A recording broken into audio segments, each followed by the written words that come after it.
हाय hello everyone. So Paramount communication का Q3 का con call analysis करेंगे आज हम। रिजल्ट काफी अच्छे थे कंपनी के।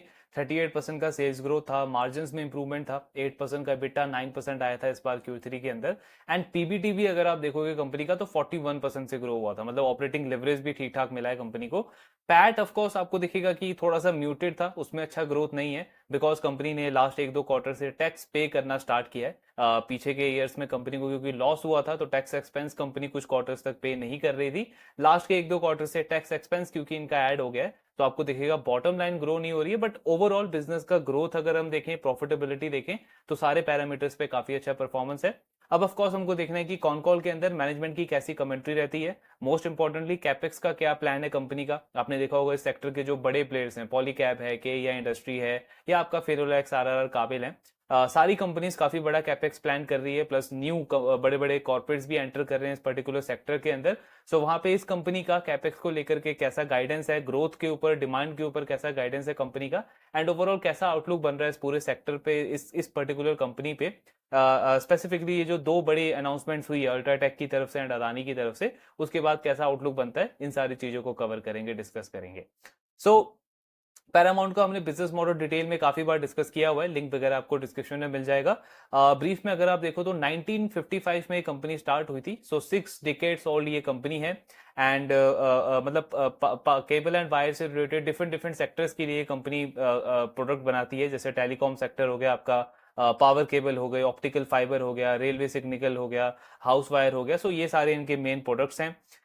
इनका एक टर्न अराउंड स्टोरी रहा है। सो 2008 का वो टाइम था जहां पे ग्लोबल फाइनेंशियल क्राइसिस वगैरह की वजह से इनके बिजनेस पे बहुत सीवियर इंपैक्ट पड़ा था। सो एक्चुअली इन्होंने यूके के अंदर एक कंपनी को एक्वायर किया था उस टाइम पे।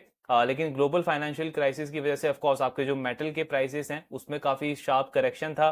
देन उसके बाद आपके डिमांड आउटलुक जो है वो बहुत ज्यादा नेगेटिव हो गई थी, जिससे इस बिजनेस के ऑपरेशंस पे काफी ज्यादा नेगेटिव इंपैक्ट पड़ा था। कुछ टाइम के बाद इनको वो जो इनकी सब्सिडी थी यूके वाली, उसको इन्हें इन्हें सेल आउट भी करना पड़ा।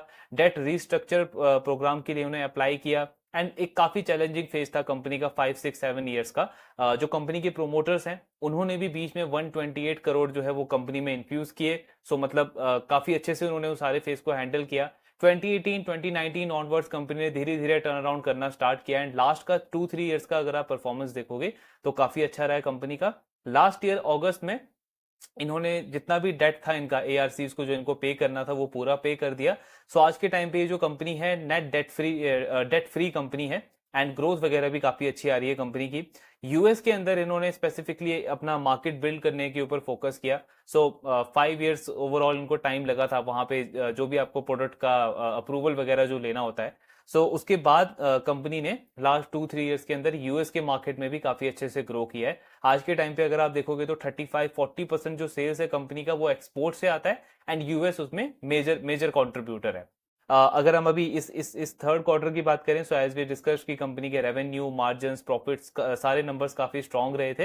एंड अभी कंपनी कह रही है कि 9 मंथ्स में जो ये कंप्लीट हुए FY25 के, इन 9 मंथ्स में हमने FY24 का फुल ईयर का रेवेन्यू जो है वो क्रॉस कर दिया है, प्रॉफिट भी क्रॉस कर दिया है। एंड एक काफी हाई नोट पे हम इसको एंड करेंगे, both in terms of revenue और प्रॉफिटेबिलिटी के मैट्रिक पे। टैरिफ अनाउंसमेंट हुए हैं यूएस की तरफ से।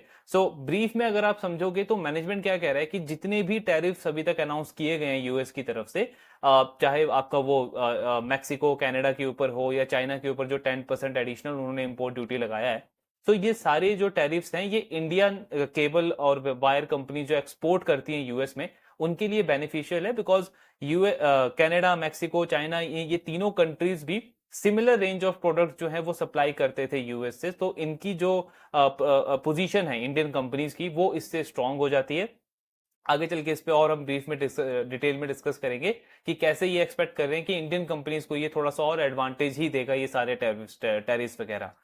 देन सबसे अच्छा चीज कि मैनेजमेंट ने अपने गाइडेंस को अपग्रेड किया है। लास्ट कॉन कॉल तक हमने डिस्कस किया था कि कंपनी 25 से 30% का ग्रोथ टारगेट कर रही है अपने टॉप लाइन के अंदर। अब इनकी मैनेजमेंट का कहना है कि by the end of FY2030 हमारा जो रेवेन्यू है वो 5000 करोड़ का हम टारगेट कर रहे हैं, एंड मिनिमम मिनिमम 30% का रेवेन्यू ग्रोथ का गाइडेंस दिया है कंपनी ने। अगर आप इनका लास्ट ईयर का रेवेन्यू देखोगे तो आई थिंक अराउंड 1000 करोड़ के आसपास का रेवेन्यू था कंपनी का। अभी तक 9 मंथ्स में 1,000 करोड़ ऑलरेडी कंपनी क्रॉस कर चुकी है, एंड मोस्ट प्रोबेबली क्योंकि 30% का ग्रोथ तो आ ही रहा है हर एक क्वार्टर में वाई वाई, सो ये जो ईयर एंड करेगी कंपनी वो बिटवीन 1490 से 1500 करोड़ के बीच में एंड करने का इनका टारगेट है। तो FY26 से लेकर के FY30 तक यानी 4-5 ईयर्स के अंदर company more than 3x growth target कर रहा है अपने टॉप लाइन के अंदर। तो ग्रोथ का गाइडेंस काफी अग्रेसिव दिया है कंपनी ने। इसके साथ में कंपनी का कहना है कि एक्सपोर्ट जो है वो हमारे टोटल रेवेन्यू में 40% कंट्रीब्यूट करेगा। सो लास्ट ईयर का अगर आप डेटा देखोगे तो अराउंड 30 से 35% के रेंज में जो इनका बिजनेस है वो एक्सपोर्ट से आता है, मेनली यूएस से। ऑफकोर्स मैनेजमेंट कह रहा है कि इसको हम 40% तक लेके जाएंगे by the end of FY 2030, और उसके साथ में मार्जिन भी एक्सपेंशन का गाइडेंस दिया है। सो कंपनी कह रही है 100 बेसिस पॉइंट से, यानी कि 1% से हमारा मार्जिन जो है वो इंप्रूव होगा 2030 तक। तो ग्रोथ का गाइडेंस भी एग्रेसिव है, रेवेन्यू में डाइवर्सिफिकेशन का भी गाइडेंस दिया है कंपनी ने, और उसके साथ में प्रॉफिटेबिलिटी में भी स्ट्रॉन्ग गाइडेंस है, यानी ऑपरेटिंग लिवरेज मिलेगा कंपनी को। तो हम एक्सपेक्ट कर सकते हैं कि कंपनी की जो अर्निंग्स है, जो बॉटम लाइन है, वो 35-40% से कंपाउंड हो सकती है। तो गाइडेंस एटलीस्ट उन्होंने काफी अच्छा दिया है। हमारा काम क्या है कि इसको ट्रैक करते रहना है। ऐसा नहीं है कि 5 साल का गाइडेंस दे दिया तो हम मान लें कि अब तो ये कंपनी कर ही लेगा। हमारा काम है इसको ट्रैक करना, देखना कि मैनेजमेंट जो बोल रहा है वो सही एग्जीक्यूट कर पा रहा है, क्या डिमांड उसको सपोर्ट कर रहे हैं उस लेवल पे, वही हमको ट्रैक करना है। अब इनका सबसे पहला पॉइंट अगर आप देखोगे वॉल्यूम कितना आया इस क्वार्टर में, तो वॉल्यूम ग्रोथ अगर हम देखें तो 57-58% का वॉल्यूम ग्रोथ है कंपेयर टू 37% का रेवेन्यू ग्रोथ। तो क्यों दोनों में बड़ा डिफरेंस है? बिकॉज प्राइस रियलाइजेशन जो है वो कम हुआ है कंपनी का। हालांकि अगर आप मेटल्स के प्राइसेस कंपेयर करोगे Q3 टू Q3 तो वो पॉजिटिव है। स्टिल हमको ये डिफरेंस देखने को मिलेगा बिकॉज ऑफ 2 रीजंस। पहला ये कि ये कंपनी जो मेटल को बुक करती है वो 3 मंथ्स के बेसिस पे करती है। तो मैनेजमेंट का कहना है कि कभी भी जो हमारा जो परचेजिंग है प्लस जो हमारा रियलाइजेशन है वो सेम नहीं दिखेगा आपको एक पर्टिकुलर क्वार्टर में, उसमें आपको डिफरेंस दिखेगा। दूसरा, कंपनी कहती है कि ये प्रोडक्ट डाइवर्सिफिकेशन पे भी डिपेंड करता है। लाइक हम काफी सारे ऐसे प्रोडक्ट्स मैन्युफैक्चर करते हैं, केबल्स मैन्युफैक्चर करते हैं जिसमें मेटल्स की जो कंटेंट होता है, मेटल का टोटल कंटेंट होता है वो कम होता है। तो हमारा प्रोडक्ट वॉल्यूम मतलब प्रोडक्शन कैपेसिटी आपको दिखेगा कि 50-57% की ग्रोथ है, लेकिन रेवेन्यू में उस तरीके का आपको ग्रोथ नहीं दिखेगा। तो ये 2-3 रीजंस की वजह से इनमें डिफरेंस दिखता है। देन ऑर्डर बुक जो 234 करोड़ का है, सो वो ऑफ कोर्स मेजरली वो जो ऑर्डर है वो आपका यूएस की तरफ से। टोटल 620 करोड़ का ऑर्डर बुक है कंपनी का, जिसमें से 234 करोड़ यूएस का है और बाकी का डोमेस्टिक ऑर्डर्स है। एंड ये मेनली जो 234 एक्सपोर्ट है वो यूएस में ही करेगी कंपनी। देन यूएस टैरिफ जो 10% एडिशनल लगा है इंडियन कंपनीज के ऊपर भी, तो उस पर कंपनी का कहना है कि पहले तो एक्सपोर्ट का जो बिजनेस है हमारा वो 1 से 1.5% बेटर मार्जिन लेकर के आता है हमारे लिए। तो एक तो मार्जिन हमारे लिए बेटर होते हैं उस कंपनीज में, एक्सपोर्ट बिजनेस में। दूसरा, कंपनी कह रही है कि जो ये टैरिफ वगैरह लगाए तो एक पार्ट तो इस टैरिफ का ये है कि पूरी कंट्रीज पे लगाई है 25% का, तो हर एक कंट्री को सिमिलर इंपैक्ट करेगा। दूसरा, स्टील और प्राइसेस पे, स्टील और आपका एल्यूमिनियम पे जो एक्स्ट्रा आपका टैरिफ लगाया गया है यूएस की तरफ से, उसमें मैनेजमेंट कह रहा है कि अभी क्लैरिटी नहीं है कि एग्जैक्ट ये किस किस प्रोडक्ट में लगेगा या फिर सिर्फ सिंपली रॉ मटेरियल के ऊपर लगेगा।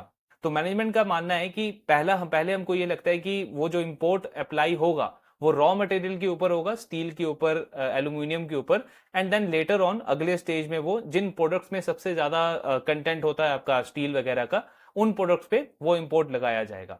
मैनेजमेंट का कहना है कि यूएस को अगर आप देखोगे तो अभी भी वो ग्लोबली इंपोर्ट पे काफी ज्यादा डिपेंड करता है। सो डोमेस्टिकली उनको इतनी जल्दी मैन्युफैक्चरिंग फैसिलिटी लेके आना ये पॉसिबल नहीं हो पाएगा। मैन्युफैक्चरिंग फैसिलिटी बिल्डअप करने के लिए उनको मीडियम टर्म का तो टाइम लगेगा। So near to medium term में हम किसी भी तरीके से कोई सिग्निफिकेंट इंपैक्ट नहीं कर रहे हैं अपने बिजनेस के ऊपर। इनफैक्ट सिर्फ हम ही नहीं, हमारे पूरा इंडियन जो केबल इंडस्ट्री है, वायर इंडस्ट्री जो एक्सपोर्ट करता है यूएस को, उनको लेकर के कहना है कि अभी तक जितने भी टैरिफ्स हुए हैं बाकी कंट्रीज के लिए नेगेटिव है, हमारे ऊपर जो इम्पैक्ट वगैरह पड़ेगा भी वो इतना सिग्निफिकेंट नहीं होगा, एंड ये बेनिफिशियल ही है हमारे ओवरऑल इंडस्ट्री के लिए। देन कैपेक्स की अगर आप बात करें तो 31 एकड़ का लैंड इनको अलॉट हुआ है एमपी के अंदर। मैनेजमेंट का कहना है कि नेक्स्ट 1.5 से 2 इयर्स के अंदर ये जो प्रोजेक्ट है वो पूरा कंप्लीट होगा, एंड एक्सक्लूडिंग लैंड इसमें कंपनी 250 करोड़ का कैपेक्स प्लान कर रही है। सो 250 करोड़ का कैपेक्स है, एक बड़ा कैपेक्स प्लान है। अभी तक इनके पास 2 मैन्युफैक्चरिंग फैसिलिटी है, ये तीसरी मैन्युफैक्चरिंग फैसिलिटी पैरामाउंट लेकर के आ रहा है, और इनका मानना है कि इससे हमारी रेवेन्यू कैपेबिलिटी जो है वो डबल हो जाएगी। बिकॉज रेवेन्यू ग्रोथ गाइडेंस भी 30% का दिया है, तो उस गाइडेंस को अचीव करने में इनको ये जो नया मैन्युफैक्चरिंग फैसिलिटी है वो हेल्प करेगा। देन कैश फ्लो अगर आप इस कंपनी का FY24 का देखोगे तो नेगेटिव है, लेकिन उसका रीजन ये है कि इन्होंने जनवरी फरवरी के अराउंड लास्ट ईयर FY24 में सो फंड रेज किया था 300 करोड़ के आसपास। मैनेजमेंट बोल रही है कि उस टाइम पे हमको वर्किंग कैपिटल की काफी ज्यादा रिक्वायरमेंट थी, तो बहुत ज्यादा कैपिटल हमारा वहां पे स्टक हो गया। उसके साथ में हमको जो ARC का जो डेट था उसको भी रीपे करना था। सो सिर्फ उस पर्टिकुलर रीजन की वजह से आपको हमारा कैश फ्लो नेगेटिव लग रहा है। FY25 में ऑलरेडी हमारा इन्वेंट्री डेज वगैरह इंप्रूव हुआ है, डेट हम रीपे कर चुके हैं, तो हमारा जो कैश फ्लो है वो आपको पॉजिटिव दिखेगा। Operational cash flow, overall cash flow दोनों पॉजिटिव दिखेगा आपको। देन इसके बाद कंपनी का कहना है कि इनका इनका जो कॉपर एंड एल्यूमिनियम के जो प्राइसेस बढ़ते हैं, मेटल के जो प्राइसेस बढ़ते हैं, सो ये कंपनी कैसे प्रोटेक्ट करती है अपने मार्जिन्स को। सो सबसे पहले इनका जो वो 2008 वाला जो केस था वहां से इन्होंने काफी अच्छी लर्निंग ली है, तो उसको देख करके मैनेजमेंट क्या करती है आज के टाइम पे कि लॉन्ग टर्म ऑर्डर ये मोस्टली नहीं लेते हैं। लॉन्ग टर्म ऑर्डर कंपनी वही लेती है जो फ्लेक्सिबल प्राइसेस पे होते हैं। फर्म प्राइसेस पे मैक्सिमम 3 to 4 मंथ्स का ऑर्डर ही कंपनी लेती है। तो इससे क्या होता है कि मेटल में या कॉपर्स में आपके रॉ मटेरियल में जो भी प्राइसेस वगैरह फ्लक्चुएशन होती है, सो क्योंकि वो फ्लेक्सिबल होता है तो कंपनी उन रेट्स को पास ऑन कर पाती है अपने कस्टमर्स को, जो किसी भी नॉर्मल B2B बिजनेस में आप देखते हो। सो वहां से कंपनी अपने मार्जिन को प्रोटेक्ट करती है। अब मेटल में जो भी प्राइसेस में वोलेटिलिटी रहेगी उससे ऑफ कोर्स आपके रेवेन्यू पे इंपैक्ट पड़ सकता है, लेकिन कंपनी के मार्जिन्स पे इंपैक्ट नहीं पड़ता। सो इस तरीके से कंपनी अपने मार्जिन्स को इंपैक्ट करती है, प्रोटेक्ट करती है। देन इनका जो न्यू प्लांट है वो पूरी तरीके से जो ऑपरेशनलाइज होगा वो FY28 के अंदर होगा। बट मैनेजमेंट कह रही है कि केबल सेक्टर के अंदर क्या होता है कि मल्टीपल फेसेस में आपकी जो मैन्युफैक्चरिंग फैसिलिटी है वो स्टार्ट होती है। सो हम एक्सपेक्ट कर रहे हैं कि FY27 में 500 to 600 करोड़ का रेवेन्यू जो है वो हमारा इस न्यू मैन्युफैक्चरिंग फैसिलिटी से आना स्टार्ट हो जाएगा। ऐसा इसलिए भी है बिकॉज हमने जो आपको 30% का रेवेन्यू ग्रोथ गाइडेंस दिया है, मिनिमम 30% अगेन। सो उसके लिए नेक्स्ट ईयर तक जो हमारे पास जो एग्जिस्टिंग 2 मैन्युफैक्चरिंग फैसिलिटी है उसको हम पूरा यूटिलाइज कर लेंगे। 2000 करोड़ का रेवेन्यू जो है वो हम इन दोनों एग्जिस्टिंग फैसिलिटी से आने लग जाएगा। तो उसके बाद उसके बियॉन्ड जो हमको ग्रोथ गाइडेंस पूरा करना है, सो वहां पे हमारा ये जो नया मैन्युफैक्चरिंग फैसिलिटी है FY27 से ये 500 to 600 रेवेन्यू कंट्रीब्यूट करना स्टार्ट करेगा। देन FY28 में ये फुल्ली ऑपरेशनलाइज हो जाएगा। तो FY28 में जाके इसका कैपेसिटी जो है वो पूरे पूरे लेवल पे कंपनीज को ऑपरेट करना स्टार्ट करेगी। देन यूएस में कंपनी मेनली इलेक्ट्रिकल जो केबल्स होते हैं उनको डिस्ट्रीब्यूट करती है। इन्होंने एक्चुअली 2020-2021 में सिर्फ 2 डिस्ट्रीब्यूटर्स थे इनके यूएस के अंदर। वही हमने बार बार डिस्कस किया है कि यूएस में बिजनेस को काफी सिग्निफिकेंटली इन्होंने बिल्ड किया है, बहुत ज्यादा इनका फोकस रहा है उस वाले पार्ट के ऊपर। सो 2 डिस्ट्रीब्यूटर से 8 डिस्ट्रीब्यूटर्स इन्होंने बिल्ड किए हैं लास्ट 2-3 ईयर्स के अंदर। एंड मैनेजमेंट कह रहा है कि यूएस का जो हमारा बिजनेस है उसका सबसे अच्छा बात है कि वो एक क्लासिक B2C बिजनेस है एंड पूरा कंज्यूमर ड्रिवन वहां पे हमारा बिजनेस चलता है। मतलब क्या होता है कि जो कंज्यूमर्स हैं वो अप्रोच करते हैं हमारे डिस्ट्रीब्यूटर्स को, हमारे हमारे डीलर्स को, एंड देन उसके बाद हमारे डिस्ट्रीब्यूटर डीलर का हमारे पास ऑर्डर आता है और हम उनको सप्लाई करते हैं। अनलाइक डोमेस्टिक में जैसे आपको मार्केटिंग के थ्रू या फिर आप एक तरीके से पुश प्रोडक्ट करते हो अपने आप को, मार्केटिंग एफर्ट वगैरह डाल करके, डिस्ट्रीब्यूशन वगैरह चैनल अपना बिल्ड करके, उसके बाद आपका प्रोडक्ट सेल स्टार्ट होता है। सो कंपनी कह रही है कि यूएस में कंज्यूमर्स की तरफ से डिमांड आता है एंड उसके बाद डीलर डिस्ट्रीब्यूटर हमको अप्रोच करते हैं। तो ये हमको क्या दिखाता है कि हमारी जो प्रोडक्ट की क्वालिटी है वो काफी अच्छी है एंड हमारे प्रोडक्ट का एक्सेप्टेंस है उस मार्केट के अंदर। हमको पूरा 5-6 ईयर्स लगा है वहां पे इस मार्केट को बिल्ड करने के लिए। मैनेजमेंट कह रहा है अब हमारा फोकस 2 चीजों पे है यूएस के अंदर। पहला वर्टिकल ग्रोथ और दूसरा हॉरिजॉन्टल ग्रोथ। कैसे होगा? पहला कंपनी किस चीज पे फोकस करिए कि जो एग्जिस्टिंग प्रोडक्ट्स हैं कंपनी के उनमें वो वॉल्यूम को और इंक्रीज करे। दूसरा उसी के साथ में नए प्रोडक्ट वेराइटीज भी कंपनी वहां पे लॉन्च करे so that existing demand plus जो न्यू डिमांड आ रही है दोनों को कंपनी केटर कर पाए। तो इस तरीके से यूएस बिजनेस के ऊपर फोकस कर रहे हैं। देन 30% का ग्रोथ का गाइडेंस, क्या ये ज्यादा है पैरामाउंट के लिए? तो इस पे मैनेजमेंट का कहना है कि अगर आप हमारे साइज की कंपनी के लिए देखोगे तो ये गाइडेंस बहुत ज्यादा नहीं है, बिकॉज पास्ट में अगर आप देखोगे FY23 में, FY24 में, सो हमने 34-37% से ग्रो करके दिखाया है और उस टाइम पे हमने कोई गाइडेंस नहीं दिया था। मैनेजमेंट कह रहा है कि अगर आप हमारा सिर्फ एक्सपोर्ट बिजनेस को ही समझो, किस तरीके से हमने लास्ट 2-3 ईयर्स के अंदर बिल्ड किया है जब से हमारा ये पूरा टर्न अराउंड हुआ है। सो हमारा FY21 में जो एक्सपोर्ट का बिजनेस था वो सिर्फ 7.5 करोड़ था। अगले ईयर, नेक्स्ट ईयर, वो जो रेवेन्यू है वो 100 करोड़ हो गया। देन उसके नेक्स्ट ईयर वो 100 करोड़ से 400 करोड़ हो गया, तो मतलब ऑलमोस्ट 4 टाइम ग्रोथ।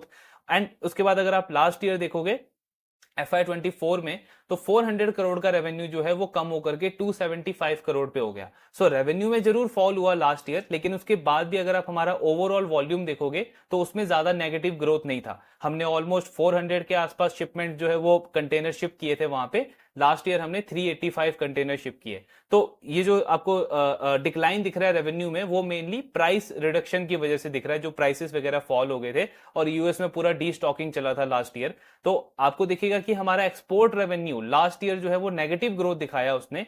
स्टिल हमने कंसोलिडेटेड लेवल पे 34-35% का ग्रोथ दिखाया, बिकॉज डोमेस्टिक बिजनेस जो है हमारा वो डबल ग्रो कर गया, 400 करोड़ से 800 करोड़ का रेवेन्यू। तो मैनेजमेंट क्या कह रहा है कि हमने काफी अच्छे से बैलेंस रखा हुआ है अपने रेवेन्यू स्ट्रीम्स को।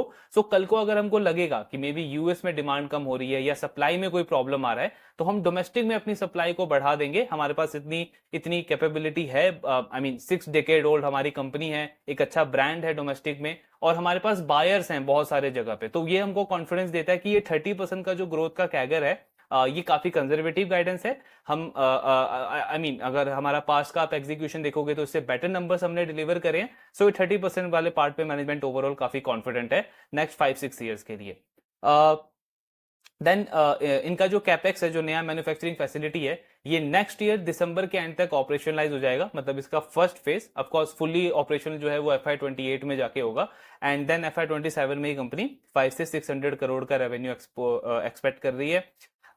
250 करोड़ का जो कैपेक्स है उसको फंड कहां से करेगी कंपनी? तो मैनेजमेंट का कहना है कि अभी करंटली हम डेट फ्री कंपनी है, तो हमारे पास मल्टीपल ऑप्शंस हैं। मतलब फंड रेजिंग को भी हम एक्सप्लोर कर रहे हैं और at the same time debt वाले ऑप्शंस को भी हम एक्सप्लोर कर रहे हैं। दोनों चीजों का बैलेंस लेके चलेंगे हम, सो दैट फंड रेजिंग भी बहुत ज्यादा ना करनी पड़े कि प्रोमोटर को का होल्डिंग काफी ज्यादा डाइल्यूट हो जाए। तो दोनों का मिक्स रहेगा। डेट फ्री कंपनी है तो ये हमको अनेबल करता है कि हम डेट भी रेज कर सकते हैं। तो दोनों का बैलेंस करके फंड रेजिंग का प्लान रहेगा कंपनी का। देन अगर आप इनका लास्ट कुछ क्वार्टर से देखोगे तो कंपनी का ऑलरेडी जो यूटिलाइजेशन है वो काफी हाई है। स्टिल पैरामाउंट जो है वो कंसिस्टेंटली 30-40% पे ग्रो कर पा रहा है। तो ऐसा क्यों पॉसिबल है? बिकॉज मैनेजमेंट कह रहा है आज के टाइम पे हर क्वार्टर, हर मंथ, इनफैक्ट हर एक वीक में हम अपने एग्जिस्टिंग फैसिलिटीज, मैन्युफैक्चरिंग फैसिलिटीज में कैपेक्स कर रहे हैं। सो मैनेजमेंट कह रहा है लास्ट ईयर हमने 60 करोड़ का कैपेक्स किया, इन 9 मंथ्स के अंदर 43 करोड़ का कैपेक्स कर चुके हैं, और हमारा टारगेट है कि ईयर एंड तक 70 करोड़ का टोटल हम कैपेक्स करेंगे। हर एक मंथ, हर एक वीक में हमारी एग्जिस्टिंग फैसिलिटीज में हम नई मशीनरीज ऐड करते हैं, नए टूल्स ऐड करते हैं, एग्जिस्टिंग मशीनरीज को हम मॉडिफाई करते हैं, सो दैट हमारा जो ग्रोथ है वो कंसिस्टेंट रहे। लेकिन ऑफकोर्स जो आपकी जो लैंड है, जो स्पेस है, जो फैक्ट्रीज है, उनमें स्पेस लिमिटेड होती है। तो इसको हम एक लेवल तक ही इसको यूटिलाइज कर पाएंगे जो नेक्स्ट ईयर तक होगा। उसके बाद जो नया मैन्युफैक्चरिंग फैसिलिटी हमारा आ रहा है वो हमको हेल्प करेगा आगे की ग्रोथ को मेंटेन करने में। एसेट टर्नओवर की अगर हम बात करें तो मैनेजमेंट कह रहा है कि 6.3 का FY24 में हमारा एसेट टर्न था। इस ईयर एंड तक कितना होगा ये डिपेंड करेगा कि किन प्रोडक्ट्स में, किन कैटेगरीज में हमको किस तरीके का ऑर्डर आता है। लेकिन ओवरऑल अगर आप देखोगे तो बिजनेस का डायरेक्शन हमारा काफी अच्छा चल रहा है, रेवेन्यू में ग्रोथ अच्छी है, हमारा गाइडेंस भी अच्छा है, ऑर्डर बुक ग्रो कर रहा है, एंड हम काफी कॉन्फिडेंट है उसको टाइमली एग्जीक्यूट करने को लेकर के। मार्जिन के ऊपर हमारा कन्विक्शन है कि ये डायरेक्शनली आगे चल के इंप्रूव करेगा, एंड उसके अकॉर्डिंग हमारा प्रॉफिटेबिलिटी भी ग्रो कर रहा है। देन इसके बाद आई मीन वही QIP वगैरह वाले पार्ट पे कंपनी कह रही है कि QIP भी हम रेज कर सकते हैं और डेट भी हम रेज करने का ऑप्शन है। तो बेसिकली दोनों ऑप्शंस को लेकर के हम चलेंगे, जिससे हमारा ये जो कैपेक्स है 250 करोड़ का, इसको फंड करने का हमारा प्लान है।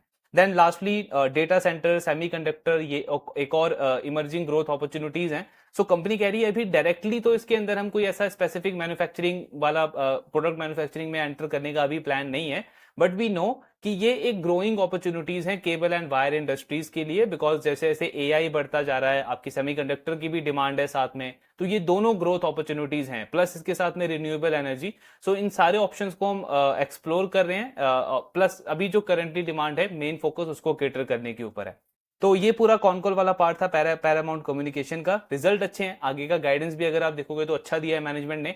अगर आप पीई देखोगे तो 16-17 का पीई मल्टीपल है। सो ऑफकोर्स यहाँ से रीरेटिंग का चांस लगता है, जिस तरीके की इनकी परफॉर्मेंस अभी आ रही है और आगे का गाइडेंस का आउटलुक दिया है मैनेजमेंट ने। बॉटम लाइन आपको दिखेगा 2-3 क्वार्टर्स तक की मे बी ग्रो नहीं होगा, बिकॉज वो टैक्स एक्सपेंस कंपनी पे कर रही है, बट एक दो क्वार्टर के बाद वो चीज भी नॉर्मलाइज हो जाएगी। तो जिस डायरेक्शन में इनका रेवेन्यू ग्रो करेगा, जैसे मार्जिन रहेंगे, हमको दिखेगा कि उसका पॉजिटिव इंपैक्ट कंपनी के बॉटम लाइन पे भी आना स्टार्ट हो जाएगा। तो वो एक दो क्वार्टर का पॉइंट है। नाउ सबसे इंपॉर्टेंट, जो दो बड़े प्लेयर्स ने अनाउंस किया है सेक्टर के अंदर कि पहले अल्ट्राटेक ने अराउंड 1800 करोड़ का वो कैपेक्स कर रहे हैं, एंड उसके साथ में अदानी ने भी अनाउंस किया है। उनकी तरफ से एग्जैक्ट प्रोडक्ट डाइवर्सिफिकेशन क्या रहेगा या कितना कैपेक्स रहेगा ये उन्होंने अनाउंस नहीं किया है, लेकिन ये दो काफी बड़े प्लेयर्स इस इंडस्ट्री के अंदर एंटर करने का प्लान कर रहे हैं।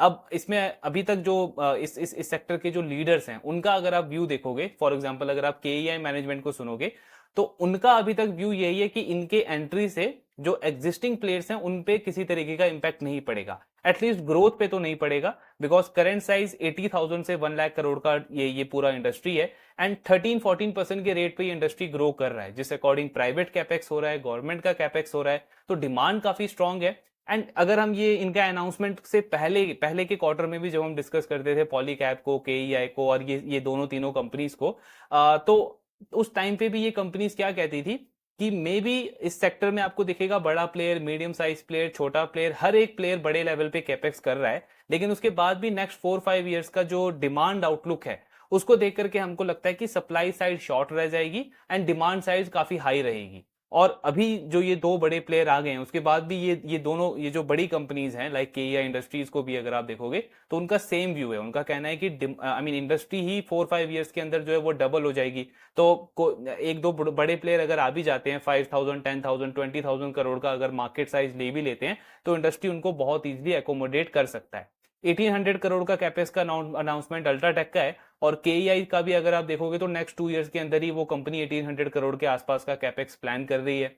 देन इसके साथ में मार्जिन्स को लेकर के भी उनका कहना है कि इसमें इतना इजी नहीं है कि आप प्राइसिंग वॉर इसमें स्टार्ट कर सकते हो, बिकॉज अगर आपने एक बार प्राइसिंग कट करना स्टार्ट कर दिया तो आगे चल के आपको वापस रेज करने में बहुत ज्यादा चैलेंज आएगा, तो वो वाला पार्ट भी काफी चैलेंज ही रहेगा।